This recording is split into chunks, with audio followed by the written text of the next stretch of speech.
नमस्कार दोस्तों। अभी वर्तमान में ईरान, अमेरिका और इजराइल के बीच जो युद्ध चल रहा है और जो परिस्थितियां उत्पन्न हो गई हैं पूरे विश्व में,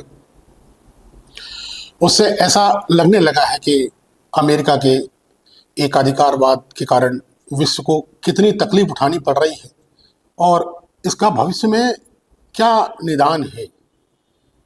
कौन सी ऐसी चीज है कि पूरे विश्व को ऐसी घटनाओं से निजात मिल सके। दो देश आपस में लड़े और उसका परिणाम पूरे विश्व को भुगतना पड़े, ये एक बहुत ही अलग किस्म का संकट है और अलग किस्म की बात भी है। तो एक बात समझ में आती है कि जो विश्व में पंडित जवाहरलाल नेहरू और मार्शल टीटो और अब्दुल नासिर और सुकार्नो ने मिलकर एक गुट निरपेक्ष गुट बनाया था, एक आंदोलन के रूप में उसको प्रस्तुत किया था पूरे विश्व के लिए।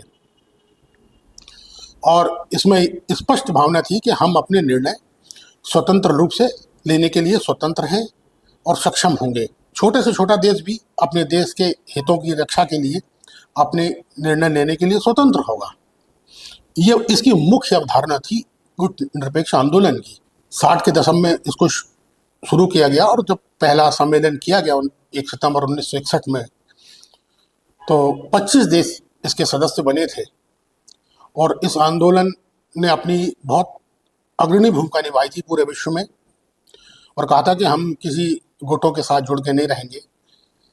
दो महाशक्तियां थी, रूस और अमेरिका, और हम इन दोनों देशों से समान दूरी बनाएंगे और अपने देश के हितों के जो निर्णय हैं उनको लेने के लिए स्वतंत्र होंगे और हम पर किसी का दबाव नहीं होगा। ये घटनाक्रम आज उसी रूप में हमारे सामने आया है कि 2 देश 3 देश आपस में लड़ रहे हैं अपने स्वार्थ के लिए और पूरा विश्व आर्थिक रूप से उसके परिणाम भुगत रहा है।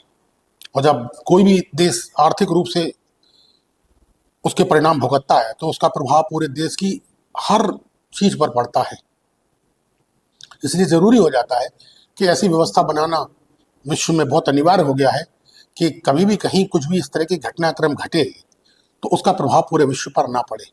जिसका किसी से कोई लेना देना नहीं है, जिसका किसी से कोई मतलब नहीं है, वो देश क्यों भुगते। सीधी सी बात है, वो उन आपस के उनके स्वार्थों को क्यों ढोए।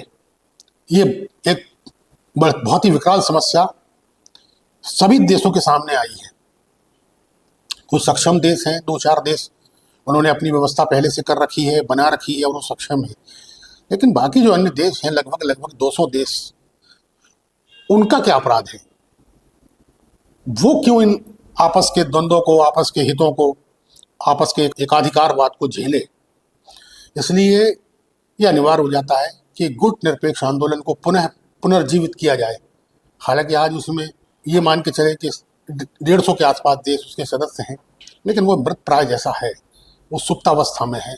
उसको पुनर्जागृत करने की बहुत आवश्यकता है और भारत इसमें अग्रणी भूमिका निभा सकता है, क्योंकि भारत के पास इतना बल है, इतनी सक्षमता है कि वो सारे देशों को एक कर सकता है, जोड़ सकता है।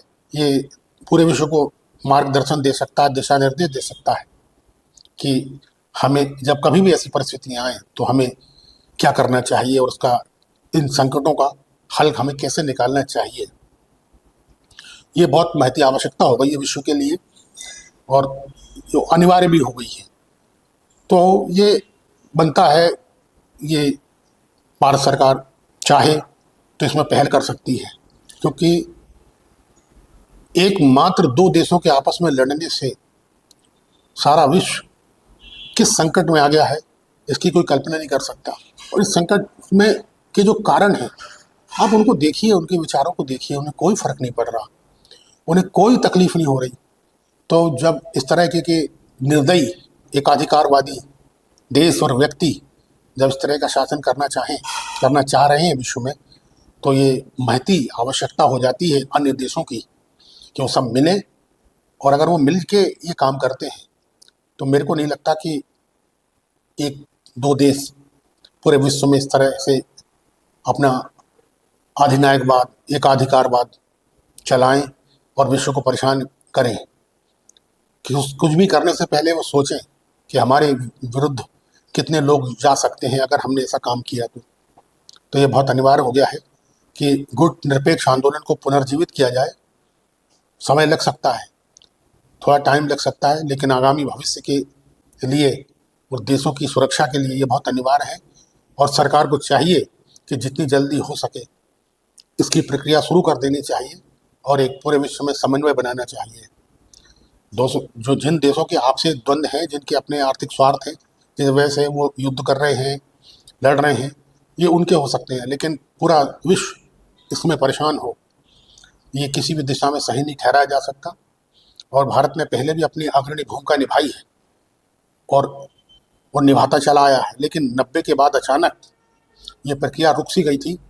इसे पुनः चालू करने की बहुत आवश्यकता है और भारत को अग्रणी भूमिका भी निभाने की बहुत आवश्यकता है और भारत इसको पहल करके और इसको बिल्कुल एक ऐसी व्यवस्था बना देना चाहिए कि स्थायी साबित हो, कि समय के अनुकूल चले, उसके बाद ये बिल्कुल सुप्त हो जाए।